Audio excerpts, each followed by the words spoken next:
Hey, myth lovers! Welcome to Mythology with a Twist, where the gods are hot The stories are messy. and the drama is immortal. We are your hosts, Kelly, Stephanie, Andrea. Juliet, and we're about to spill the tea on all your favorite ancient legends. So for today's segments, we're going to be doing gossips and failures of mythological characters as well as Tinder. So first off, we have, of course, Medusa. So here's the tea on Medusa. So once upon a time, she was a total baddie, like drop dead gorgeous, but plot twist, she was also a priestess of Athena, sworn to chastity. Chastity? So no funny business. But then entered Poseidon, the god of the sea, who didn't respect the no dating rule. He saw Medusa, thought she was too beautiful to resist, and well, he basically forced himself onto Medusa and onto Athena's like temple. Let's talk about it. So Athena was not having it, but instead of punishing Poseidon, she took her anger out on Medusa, turning her into a terrifying monster with snakes for hair. So now she was cursed. Every time someone looked at her, they turned to stone. She was banished to a lonely island, totally misunderstood and feared. And then eventually a hero named Perseus comes along and he sliced her head off. And then he uses her head as a weapon. So what do we think about Medusa? My girl's been through a lot. She's been through it.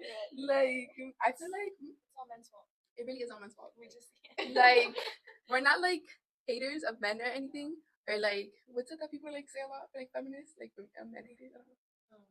I don't know. There's like something that people call like feminists. Like we don't hate men, but most of these stories is all men's fault. Like, like let men. Why did Athena have to take it out of Medusa? That's what I'm saying. Like, get your man. He literally forced himself into the temple, her temple, by the way, and forced himself onto Medusa, and she has to like get punished for it. Right. Why? What happened to girls supporting girls? Like Exactly. what? Exactly. Let's be real. And then the whole thing was like Percy is like, okay, yeah, like at that point she was in a way a monster because you know she couldn't avoid it, but up until that point, like I blame Poseidon and Athena, like completely. Like Medusa was just there being like cute, not even like doing anything, and then all of a sudden like she gets punished. Like that is crazy. But honestly, also I feel like a really like big message in that story is like womanhood, like women supporting women. Like I feel like that needs to be so much bigger because okay, whatever Poseidon did what he did, and like that sucks. But like most of the gods are like that, like they sucked. And then Athena, she's supposed to be like you know this like goddess and like supporter of like chastity and like purity and all these things, and then she goes and does this and doesn't support her own like priestess. But yeah, We gotta work together, girls. for sure.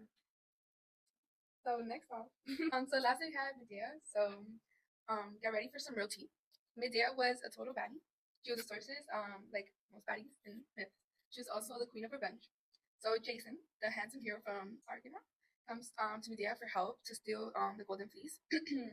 And Medea, who is crazy in love with him, she uses her magic to help him, and she even betrays her family for him, big image.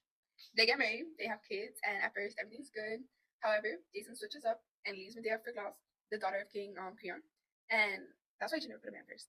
So she lost everything for him, and he just left her to gain more status and more power, basically. But what he did not know is that Medea was not one to let things slide. She was not here. She tricks Glass into putting on a poison dress that kills her, and then she kills her own kids too. After she escapes in a chariot pulled by dragons. Yeah, I think that like chariot like pulled by dragons, that's like super cute. Like period, like you ate with that. But like killing your kids, Yeah. that What did they do? what did they do? Like that's crazy. And then also killing that was like I feel like if anything kill Jason. Like not that like I feel like killing is okay, but like killing Jason I would understand. Yeah. Killing Klaus and killing your own children, that's like too much. Extreme. That's like crazy. I feel like she's very delulu. Like for sure. And it's giving like the same vibe as like Athena with like Poseidon. Like she's blaming women. Don't do that.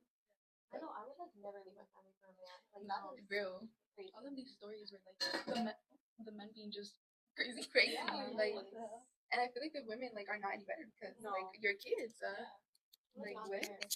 Especially I feel like betraying her own like family. Like I don't know how her family ordeal was, it doesn't say in the story, but still like betraying your family and for a man and like just met. And they weren't even married. They weren't married yet. Like that is crazy. He literally just like came up to her and not even like trying to talk to her, like asking her for a favor. Like he basically said, "Oh, steal this from me," and she was like, "Bet." She was like, "Okay, like let's do it." Like that's crazy. Okay, so that's it for the gossip segment. Okay, so now we're gonna do the mythological Tinder. So our first Tinder contestant is Hercules. Okay, so he's not a god, but he's a hero in Greek mythology. He's strong and fearless, but he's not loyal and had many mistresses. So what do you guys think about Hercules? Like, I love him. He's giving. It's just giving. Because like honestly, I'm thinking about like the Disney character, like personality, but I'm looking at him. Yeah, I tried not to get a Disney But, you know, that's not what we're talking about. No, it's just like not loyal part. Yeah. I feel like right now I'm gonna say swipe left, but like if we're being real and reality, like right. If I mean, like I'd probably like I'd probably give in. I say right. I'm gonna say left. What happens? I'm gonna say left, but like if you're loyal, I'm gonna say right. I might have to go right. Thank you. Someone can give me. Next we have Thor. So he's a Norse god of thunder and lightning. He's loyal and honorable warrior, but he's an unloyal partner. Oh, Yeah, he's loyal to his war, not to his woman. I say right. I'm just saying right. You say right. To everyone. I'm gonna say left. Yeah, You're gonna say left to all of them because they're all unloyal. I love Thor, like especially in the movies, but like You're saying right. No, No, you're saying right. Maybe like in like a different time of my life, like yeah, for countries. Next is Dionysus. He's the god of wine, ecstasy, and festivities. He's not athletic. He has a bad bod, but he can transform into a bull or a lion. No, I said I wasn't gonna read it anymore. I say left. I say left. Yeah. Next we have Zeus, god of the sky, protector and powerful, head of an older man but body of an athlete. Hashtag dope. He's the father of all gods and humans. So what do you think? No, big left. I think it's a left too. That's too many kids. Yeah. I can't deal with that. For sure. And they're not even mine. So like what? No, I'm not gonna date a grandpa. Like That's true. Then we have Ares, god of war, violent and cruel, but also coward. He has strength and physicality. Never married but had children. I want his face. Yeah, But I too. I feel like maybe. I think this is a right for me. I think it might be right. Yeah. Same, I agree. Yeah, like military men. If A military man. you're like justice for the country, Exactly. Yeah. Sometimes violence is needed. Okay. Last but not least, we have Hades, god of the underworld, immortal god, bearded with a three-headed dog, and he ruled the dead. So that. I'm a Christian. Left. I'm saying right. I'm saying left. Don't lie. I'll support you. I would say right. I feel like he's really misunderstood. Like the kidnapping was a little much. But like he brought it back. Yeah, I feel like he was forced. Pobrecito. He had nothing else to do. Just like misunderstood, guys. You can change him, right? No. Okay, I'm gonna say right. We can change him. Let me see the picture again. I'm gonna say right. Yeah. Guys, we can change him. You can change him. Other things look at me. Okay, that's the end of the Tinder segment. I hope you guys enjoyed. So for this next segment, we're going to talk about mythological fashion. So first on the list, we have Athena. She's the goddess of wisdom and war, and she courageously wears a warrior's armor with a helmet, shield, coat, and holds a spear with a combination of white and gold. So I just love how she strays away from like the traditional like girly girl, the dresses and stuff. Like she's getting like girl boss, and I just like love that about her. Yeah, that's what I was gonna say. Like she wears an armor. Like that's not really feminine. Mm-hmm. So that's kind of cool. I love that. Maybe more of that like boldness. I feel like. Mm-hmm. I like the repeat. It's definitely bold, and I love the like color combo, like the white and gold. It gives like goddess, but at the same time, like I think it matches the armor like really well. Yeah, period. She did. I love it. Eat that up. And like you can like still see that today, like especially like Halloween time, like people like dress up like her. And like I don't know if you guys remember like the long brown sandals that people used to wear back then. Yes, that is so her. Not a fan. All right, so now we have Medusa, and she's actually like the goddess that's on the Versace logo. I didn't know that, so I found that cool. And like we talked about before, like she was one of the three gorgons, which were like these hideous monstrous creatures. But I don't think that like the media portrays her that way. Like when you search her up, like she looks like really beautiful and elegant. Like her hair is made out of like snakes, and you can find snakes prints on anything now. And it just shows her power, her transformation, and she gives out this dark gothic look with the flowy dark green snakes. And like it really shows how dangerous she is because she can turn people like into stone with her eyes.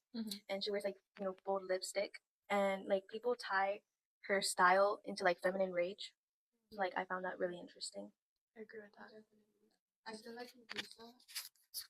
I feel like she's like the perfect example of like, what's that phrase? It's like dressing for like women versus like dressing for men or like something like that. I feel like she's the perfect like dressing for women type of thing where it's like just fashion. Like it does not matter like if it enhances your body or not. It's simply just like if it's cute.